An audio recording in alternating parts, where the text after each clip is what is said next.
and I think one more time.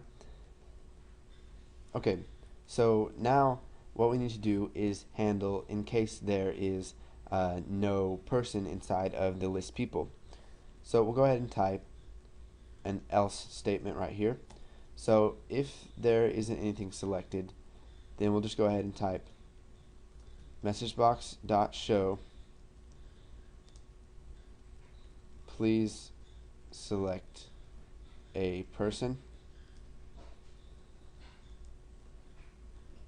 and then we'll set the title to warning. We'll set the message box buttons dot to OK, and we will set the icon to warning. So message box icon dot, let's just do exclamation. Okay, so if we go ahead and run this, we'll go ahead and click the play. You can see we have our form one right here. We click new person. I'll just add Sam. Click OK, and you can see we get the current weight, the current money, and the current income. And now we can have Sam eat, work, and exercise. And you can see that it's going to update. And I can increase the income, can exercise even more, can work even more, and I can also eat and get fatter. Now, before we finish the program, there's a couple things we need to do to make it work better and to prevent errors. So on the Form 1 load, we're gonna have to disable these buttons right here, because if they click them, it's just going to crash the program because there's no selected person. So we'll come back to form1.vb, and we will add a sub that will disable all of those. So we'll just call it private sub disable buttons, and we will type button eat dot enabled equals false, button exercise dot enabled equals false, and I'm going to go ahead and type all this in and then come back when it's finished. Okay, so you can see that I created the sub disabled buttons, and I just set each one of the buttons enabled to equal false.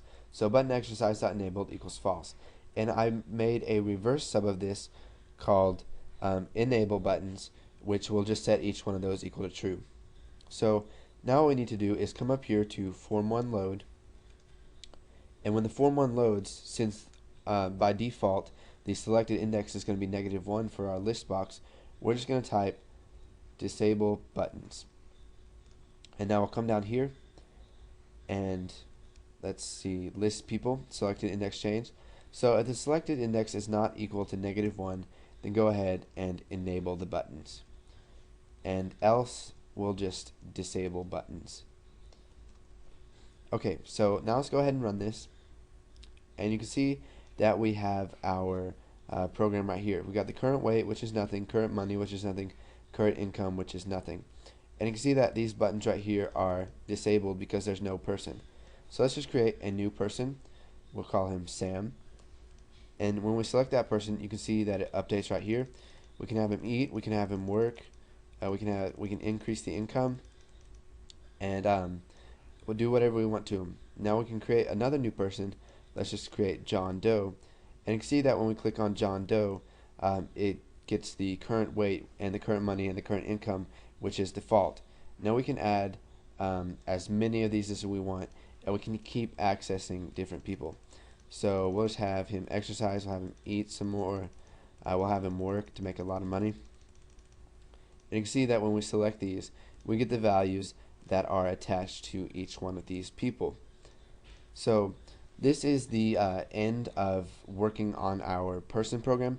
What I want you guys to do is create input boxes that will get the pounds to eat, how many hours to work, how many hours to exercise, and how much to increase the income, so that your program is a little bit more functional, and it just looks a little bit nicer and it works better.